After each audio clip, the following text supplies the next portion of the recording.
All the way from the Far East, we have a pair of flagship headphones in the upper tier category, which attempts to rival some of the industry's best that we have over here in the West, such as the Focal Utopia.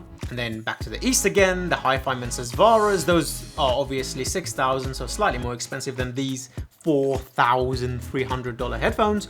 But it sits in this category of LCD5 from the United States, some of the offerings from Abyss, etc.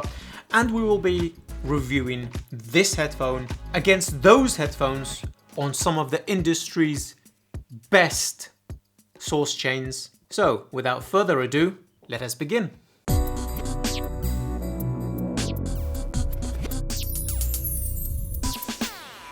So, the Japanese company Final Audio put out this version of the D series, the D8000 PRO, as we unpack this crocodile skin-esque box and take out the headphones, to assist engineers because their previous model, let us dispense with this. Their previous model, the D8000, was slightly V-shaped, more tailored towards the discerning audiophile, and this is designed to be a tool for the purposes of mixing music in the studio. Now, by stating this fact, mixing music in the studio, you already are creating not only a niche, but a certain amount of parameters that has to be followed. Comfort, price point, ergonomics, usability, performance, and most importantly of all, longevity. These are some of the questions we will have to answer today. And then, obviously, how does this headphone compare to some of the world's leading flagship headphones for the music lover, for the audiophile, for people like me and you? This really small carrying case, ultra thin, this is definitely backpack worthy. No, not leather, but this nice felt material. We take out the headphones. Ooh, heavy boys. Yeah, these are heavy. Okay, put that aside. We also get a single-ended braided OFC cable. Doesn't keep its shape. It's PVC sort of material. It's actually quite nice. Connectors are quite nice. Ah, look. It keeps its shape here. Oh, we're gonna explore that momentarily. Let me put this here to the side, and we will come back to that. Don't destroy my Fellitone. And then we have this beaver-esque skin, tiny pouch, don't care. Case is nice, you can bugger off. Let's actually explore some of these cables and accessories first, because it's pretty basic. You just get two cables. This is about 1.5 meters OFC cable, like I mentioned, and then ending in 3.5. So this is a single-ended cable. Now we are already faced with a problem. These connectors are beautiful. They're 3.5, easy to use, easy to replace. No, they have a lock-in mechanism. This lock-in mechanism is proprietary, and I'm pretty sure rather difficult to get third-party custom cables for, so please let the guy or girl know who is building your cables to actually see if they can find it before you put your order through. The adapters are really nice. Look, they're pretty heavy, beautiful design. But this cable is very heavy. This cable weighs over 150 grams. Now, already on a very heavy headphone, which weighs 523 grams, bringing the total up to close to 650 grams, akin to the LCD XC, as a tool for an engineer who needs to wear it 10 hours a day, well, that's up for debate. We will get onto that section momentarily in regards to comfort. Now, this is their silver-plated OFC cable. This is an extra addition. You do not get this braided cable for free. Nice connectors, look at these. This is a 4-pin male XLR, 3.5 proprietary lock-in mechanism again. Now, this cable is designed by a third-party company. All the information will be down below, who I believe works with Final Audio, Jun Kasa. I'm probably butchering that name. But this is a $770 cable. It's 1.5 meters again. That seems pretty short. Hey, if you got a missus, that's 1.5, she's this tall. Seems pretty small. For a desk use and especially for a studio use, that looks like a little bit longer than a portable cable. Yeah, not a fan of that. And it's keeping its shape. Look at this.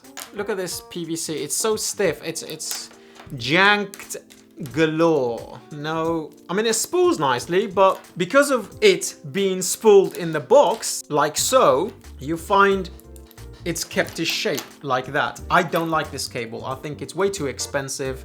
It sounds, yeah, and look for alternatives. I recommend somebody like my buddy down below from Double Helix, Pete. He makes beautiful cables. Do we have one of his cables? Yes, we do, over there by the LCD5.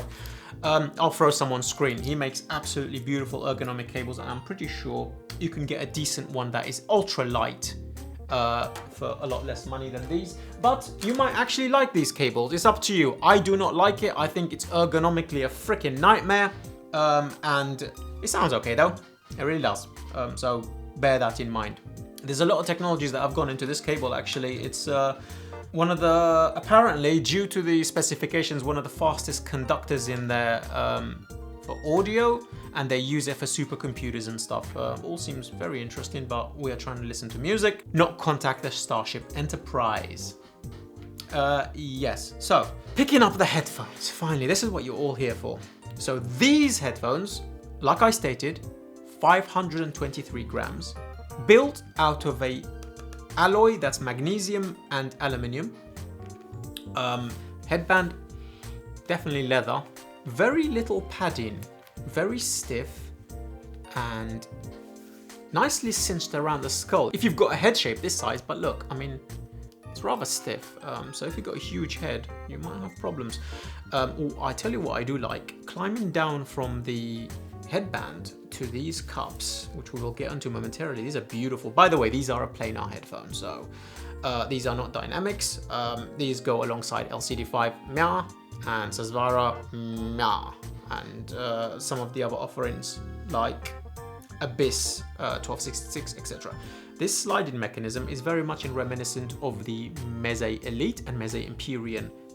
Beautiful, stiff, non-friction slide, which works wonderfully. Same on the other side, obviously, like so.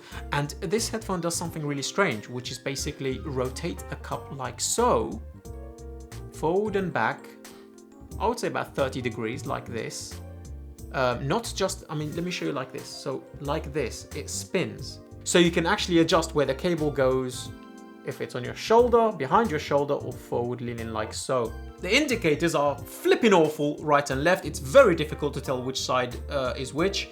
And the final audio Bluetooth headphone I had over there somewhere, I've not reviewed yet, has right on the left in Braille and left on the right in Braille. So that was pretty spectacular. Thank you for that.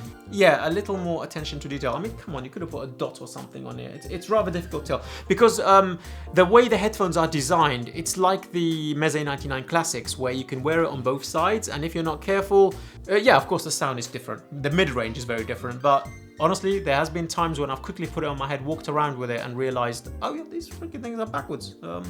And not noticed for like 10 minutes, and it's been weird. Go into the cups. Now these are really comfortable. They've got this fabric material and this really weird etched leather. It's really soft, but a bit sticky, so it sticks to the skin to create that perfect seal. They're round, not a perfectly ergonomic design. I mean, human ears, Alsatian type of ears, long ears, are not gonna fit very well in this thing. Look, it's a very small opening, to be honest. I think if you've got slightly bigger than average ears, you might have difficulty because the top or the bottom part of your ear will touch inside. You'll touch the edge of the pad here. So bear that in mind. If you've got little ears, you're fine. Also, the headphones tilt forward and back like so, and then like so as well, in and out. So you can get a really good, comfortable seal. I don't think that's an issue in the slightest. Open back design, obviously, planar, obviously, but here is where some interesting stuff happens. It's not all open. I will discuss this aspect of the headphone in the specification part, but it does something interesting in regards to the design because this is a fully open back headphone.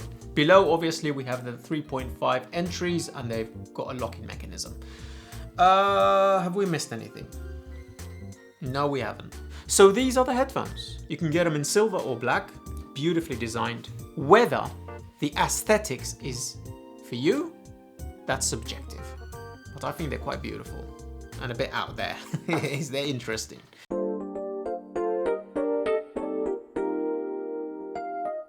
Hardware tour out of the way, let's talk about the specification. These drivers are a 60 ohm load and the sensitivity is 98 dB. So down the road in regards to sensitivity and how hard they are to drive, they're pretty good on DAPs. In fact, the level of performance you get on a digital audio player is quite remarkable. It might be one of the best. It might actually even outperform the Focal Stellia, one of the best closed back headphones money can buy right now. Even the Lyrique had more of a synergy problem on the go. So, performance on the go, wonderful. The cup design and the pad design have something unique. The front part of the driver from the pad side is sealed so that it provides an accurate and elevated and stable bass response. I've not seen this before. It's akin to a semi-closed back headphone, and yet these are pretty freaking open and they leak a lot. But this does work. The bass response on this is superb, which we will get onto in the sound section.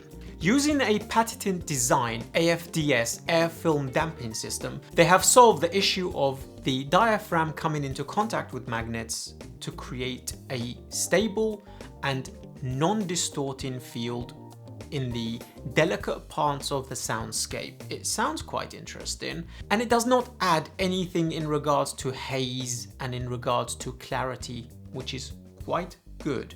You find when companies actually dampen and use specific or certain techniques to acoustically change the driver's nature, sometimes it can come across, and in this situation I'm very glad to say it really does not. Obviously every part of this headphone is service replaceable. Final Audio engineered many different tools to actually assemble this headphone piece by piece, and if it breaks, longevity, obviously, down the road, etc., everything can be replaced, which is wonderful.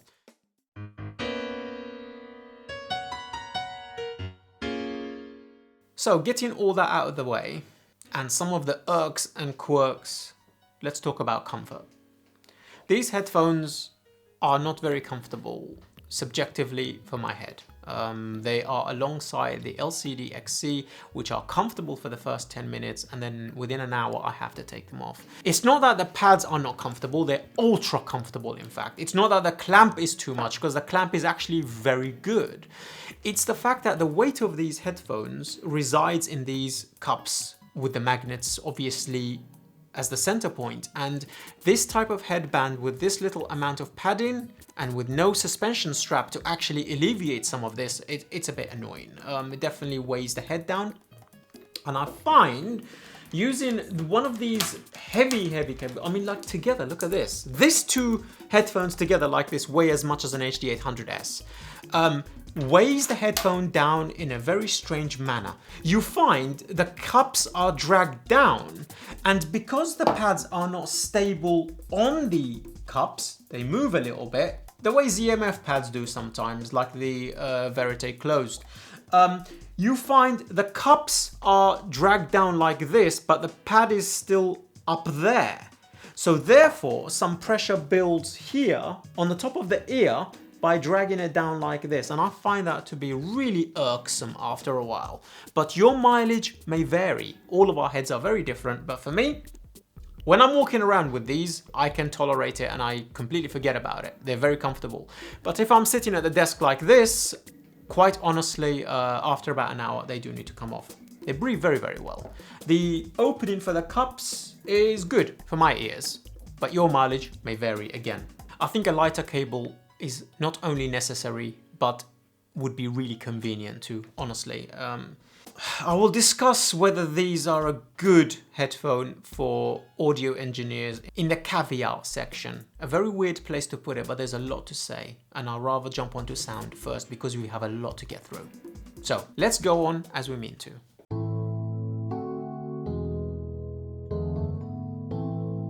For transparency's sake, let's discuss the systems that this headphone has been used on. Because if you buy this headphone yourself and you have a different system, your performance situation might change. Because these headphones honestly do change a lot with different systems. So, first of all, the May KTE behind me, the Benchmark AHB2 and the Gold Point Stepped Attenuator has been the main system. The Chord Dave and M Scaler back there, and the Chord TT2. The Hollow Audio Siren was used as an amplifier as well, but for a very short period of time. From Golden Sounds came over, we had an audio listening session, and with my buddy Grant. So obviously that amplifier was only here for that short duration. Take that one with a pinch of salt. The next system has been on the go, is being this, the IFI Griffin. Let's discuss the sound. Overall characteristics. These are a neutral dark headphone. Depending on the equipment you use, the frequency response can alter to neutral bright as well. They really do shift subtly in this category. Imagine down the road, down the middle is neutral. They can tilt a little bit this way by 1 or 2%, and they can tilt this way by 1 or 2%. What I found rather curious about the soundscape of these headphones and sound signature of the headphone, not the tonal balance, but the tonality. The tonality of instruments you find you forget as soon as you take off the headphones. It's like a chameleon. That was quite impressive. The only other headphone that does this is the Bowers & Wilkins P9 signatures. It's not the tuning, because like I stated, the tuning can be neutral, dark. In my situation, most of the time it was neutral, dark.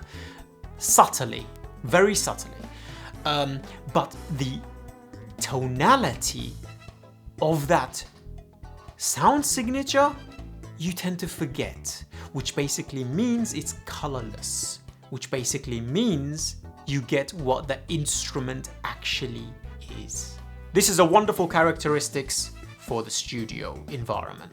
We have slightly elevated mid-bass, we have elevated sub-bass, neutral mid-range. There is a dip in the lower mid-range by a very small amount, akin to the Hi-Fi Susvaras.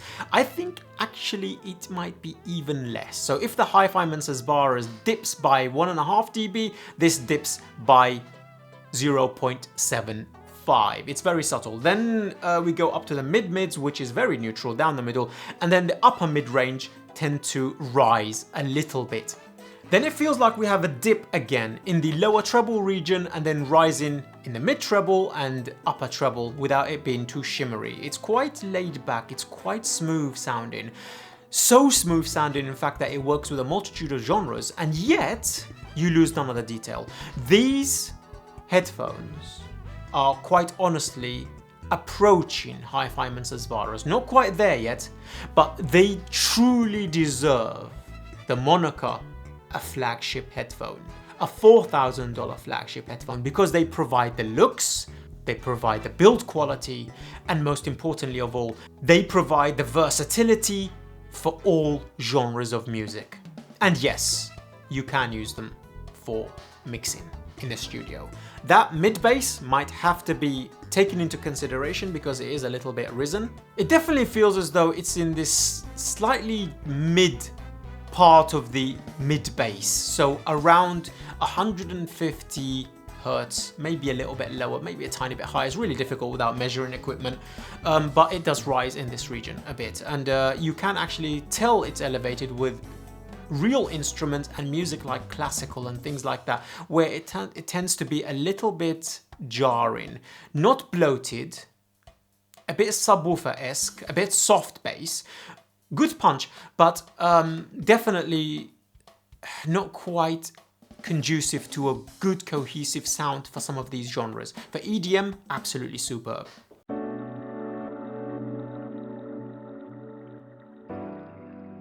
So let's break down the frequency response, starting with the bass region. In this category, what I'm going to do is bring some of the other boys onto the table so that we can actually compare and contrast. I'm going to do this frequency response breakdown very differently from other headphone reviews that you might have seen. Let's start with the sub bass. Using the track Contact from Astro Bear, you need to check this track out. I'll be linked down below if you've got an Atrium as well from ZMF. It's mind-boggling. This track focuses on the sub bass, mid bass and the upper bass. Starting with the Final Audio D8000 Pro, obviously, the sub bass is very well nuanced so that the synth that's creating the sub bass is well textured. It's actually very well separated, and as it drops about a minute into the track, it's very electronic sounding, it's very metallic sounding. The track is, not the headphones, but it's very well placed within the stage. You get good nuance of every note so that the note seems to vibrate in the air. It doesn't stay still. The note doesn't just happen here and stay still. It undulates like so, forward and back a little bit. So you get this movement of air within this part of the stage. It's not very impactful. I will say it's not very slammy. It's just present, detailed, and good body. On the LCD5 here, it's far more nuanced, a bit more clearer sounding, a bit more defined, but even less of the slam of that, because you're supposed to feel it like as if it's a dual 2.2 sound system, and you don't. So it goes in scale. First, the lowest being the LCD5, where you feel it, but it's clearer, it's more detailed, it's quicker, it's more defined. Then you get a bit more body, a bit more emphasis, a bit more spaced out in front of you, as if you're pointing at the subwoofers here and here. Definitely a bit more body. And then finally, the Hi-Fiman Susvaras, where it's as crystal clear as the treble region. You know exactly what instrument is making it. You know exactly the position it's in within the soundscape of the stage. I will say on the benchmark AHB2, it has as much body as this, but it feels as though there is more bottom on the Hi-Fiman Susvaras, as if it can go lower.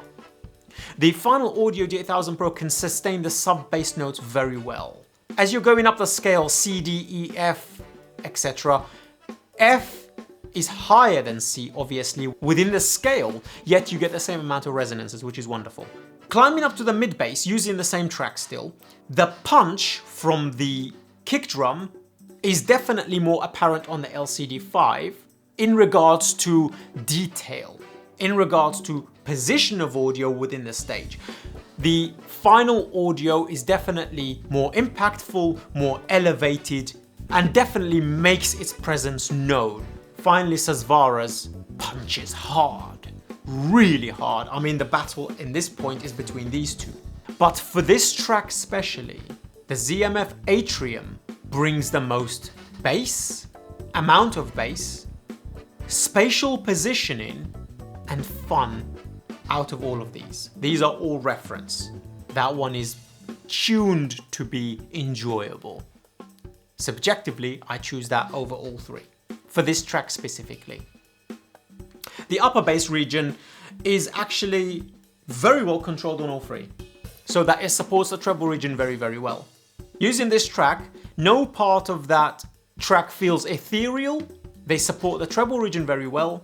A little bit more elevated on this than these two, but these two are a lot more balanced, I would say. The LCD5 and the Susvara are a lot more balanced, but this is a bit more elevated. It's actually a denser bass response to all of these. These are a bit more lean, a bit more reference, a bit more, I don't want to use the word clinical, it's wrong, but let's go with it right now, clinical. And in regards to transparency, it goes Susvara obviously first for nuance, and I mean this headphone is quite a lot higher than these. Then LCD5, and then finally the Final Audio D8000 Pro.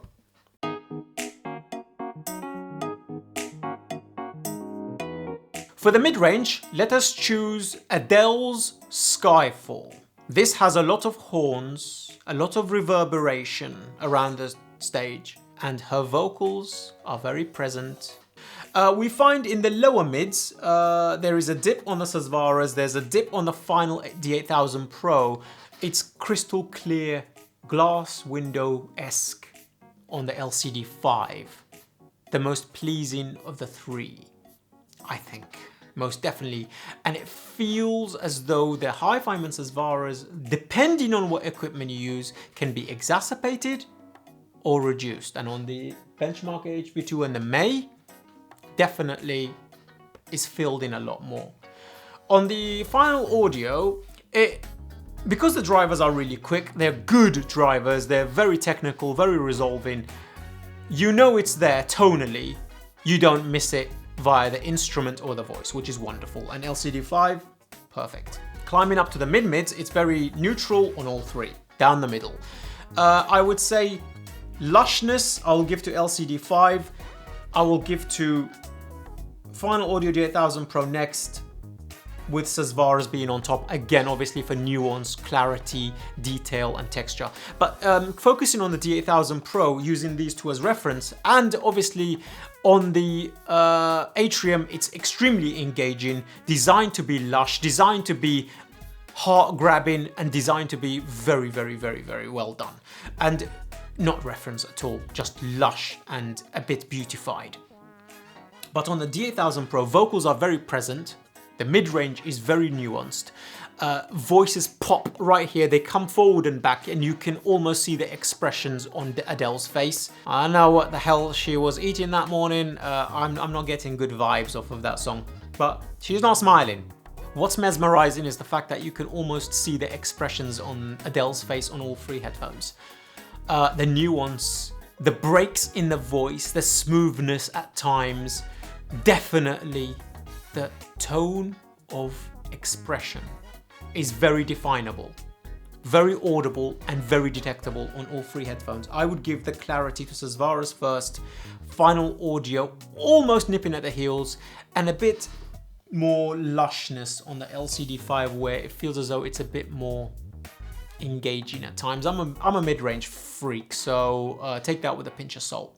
Climbing up to the upper mid-range. Okay, this is where the horns and the wind instruments really kick in the crescendo of the track, the airiness, the level of stage.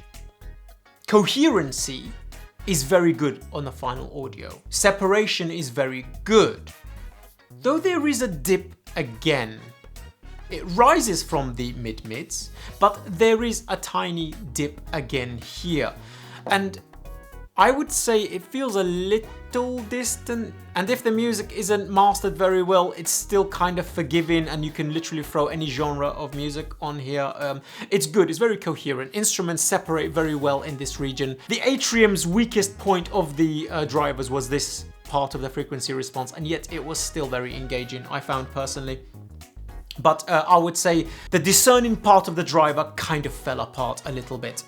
Just a tiny smidgen. On none of these, obviously that's the case. On the Susvaras, it's godlike, perfect reproduction. On the final audio, superb effort, excellent separation, good body, allowing the upper bass region to offer some assistance. On the LCD5, it's a little bit behind these two, I would say, in that part of the frequency response. This is a dark sound signature, and yet with a very extended treble region, a lot darker than these two. Obviously, this is neutral bright. This one, depending on equipment, neutral bright or neutral dark, but with a very subtle 1 or 2 dB swinging either way from the neutral line.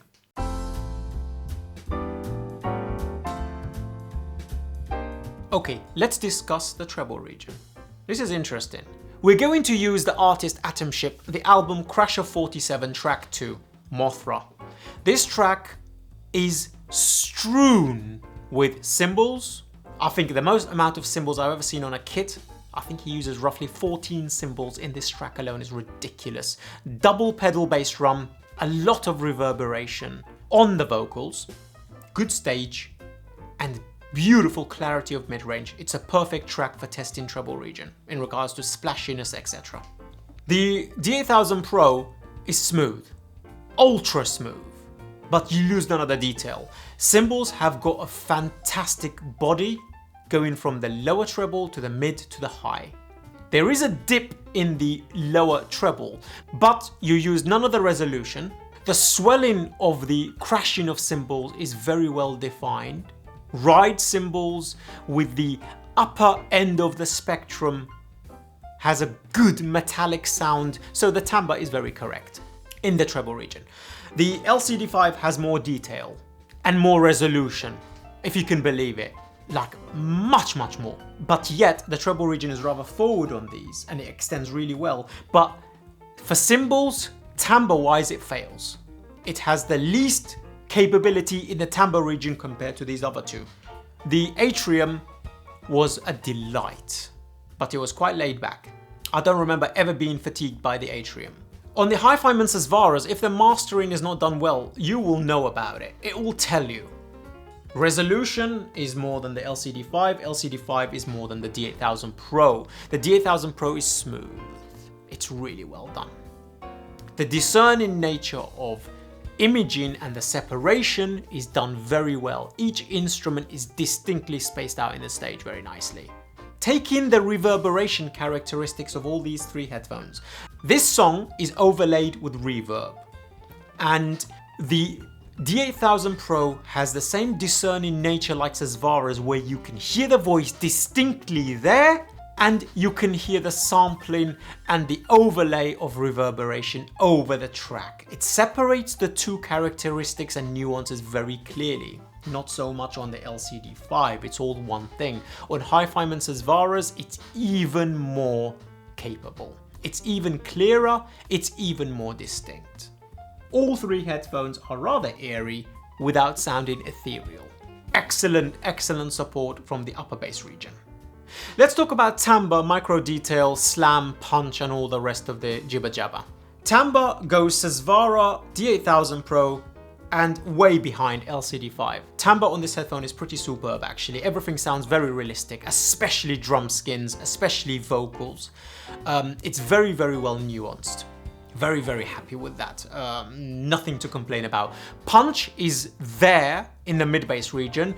It's just not as hard as the LCD5 on the correct equipment, and definitely not as distinct and clear and reference as Susvara's. Micro detail, nuances of tracks is all there, but in a very smooth manner. On Susvara's, it's there in spades, but if the track's not mastered well, it will let you know. On LCD5, it's very forward, very Utopia-esque. It's as if you're putting it under a microscope. It's shoved down your throat. It literally screams detail and resolution in every aspect of the frequency response, to the detriment of timbre, from the upper mid-range and above. Have we done this review yet? I don't think we've done the LCD5 review yet, but we will get on to that. I think timbre is better on the Lime ears, to be honest with you, than the LCD5. It's that's a dynamic, if I'm not mistaken, electrostatic and probably balanced armatures in there. I've not looked at the specifications, but timbre is better there. Okay, layering and imaging, Susvara takes it before anything else. Then final audio, D8000 Pro. Instruments are separated very well. Using the track Hans Zimmer's Pirates of the Caribbean live, every instrument, though there is 50, is very well separated. It's very well sprawled out. The stage is very big. Images move from left to right, right to left very clearly, forward and back. There's wonderful depth of stage. Susvara's is bigger stage-wise and clearer and more defined imaging-wise. LCD5's imaging is very good, moving left to right. Layering is excellent. Stage is tiny. It's very intimate. Even on, which is it? This one, the Chord Dave. The Dave amplifier section is not good for planars. Wonderful for dynamics. Probably some of the best pairing I've heard with the Atriums. Fell apart with the LCD5 and the final audio and stuff. It's adequate, it's just not great. But throwing the Dave through the benchmark using a gold point stepped attenuator or its own pre, even the LCD5, even then can't stage as big as these two, and Dave throws an enormous large stage. So yeah, stage goes Susvara, D8000 Pro LCD5, Atrium goes somewhere in the middle of these two. I think it might be slightly bigger than these, to be honest with you.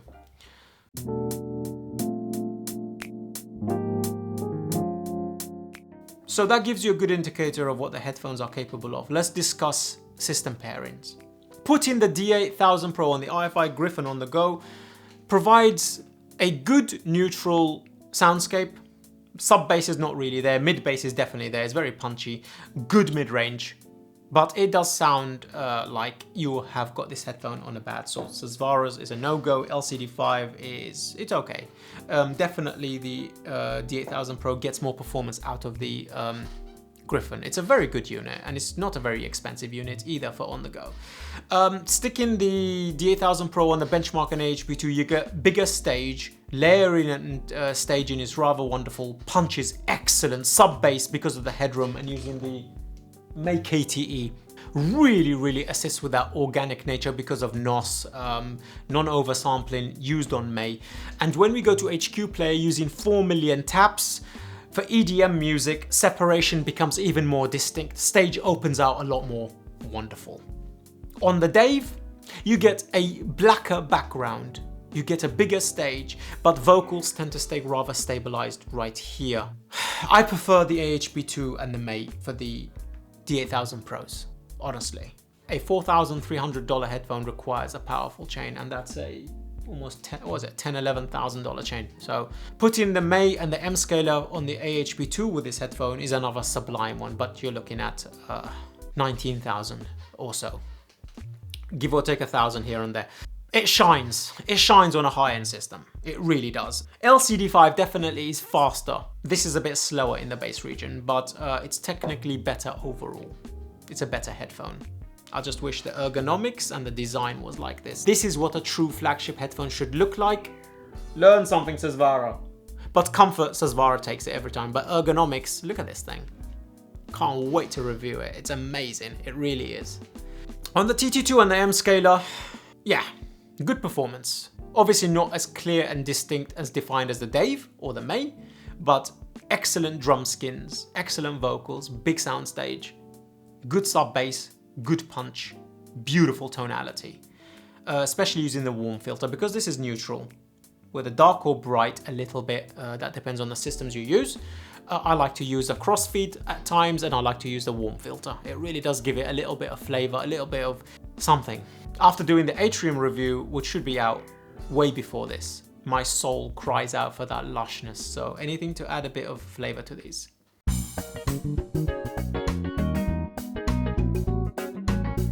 Let's talk about the caveats of this headphone. Well, I did state that for engineers it's too heavy.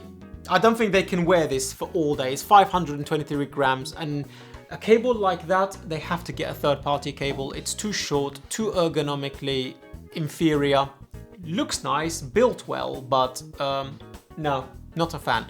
The lock-in mechanism in a studio environment is a freaking nightmare because you use very long runs to walk around the mixing desk to get equipment and stuff, and tripping over these and yanking the headphones off of your head or the console off the desk is not really a good idea. Don't use lock-in mechanism for headphones. It's a bad design. Don't do it. Just don't do it. It's a fail. It's an instant fail. Don't care for that. The ergonomics and the weight of these headphones is also another issue depending on the person. For me, definitely a no-go. I wish the sound quality was inside an LCD5 because then it's an endgame headphone. But it's something I love. I think it definitely deserves the moniker of being a flagship headphone, but for comfort and stuff, I think it's definitely way down there. Compared to the Elite and Susvara's, even LCD5, even Atrium, no bueno, no bueno. Yeah, cables, don't like the cables. Too heavy, too thick. They deserve better cables. They deserve thinner, lighter cables. Headband on this, I don't like it. It causes hot spots up here, weighs the headphones down a lot. Not a fan. For my head specifically, your mileage may vary. I know people who are wearing LCD-Xs for 7-8 hours a day, so that's a very personal thing.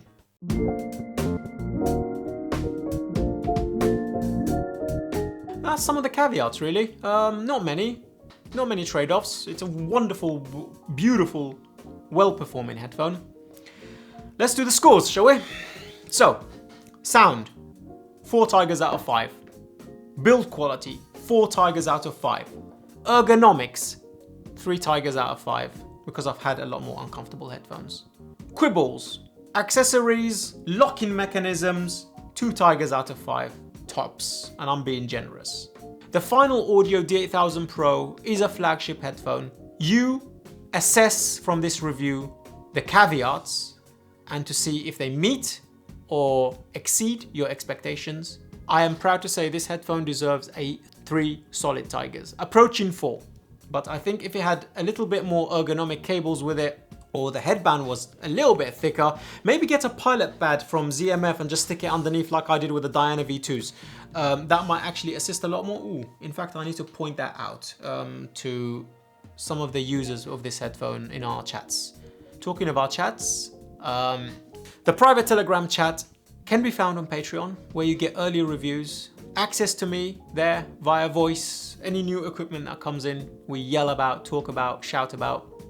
If that's something you fancy, consider joining us. If not, your views, your likes is all that we require. And you can join the public Telegram chat where I'm quite active at the moment as well. Mimic Cables, you're an absolute legend for sending these in for review. It's very much appreciated. In fact, these have already been sold. I'm gonna miss them a great deal. These are a wonderful headphone. And if I'm walking around, I think they are very hard to beat. They just deliver so much performance. So, until the next review. I'm Koji CEO. Stay safe. Peace. So, let's discuss the LCD5, a $4,500 flagship luxury headphone with a brand new design from Audacy. There's so much to discuss.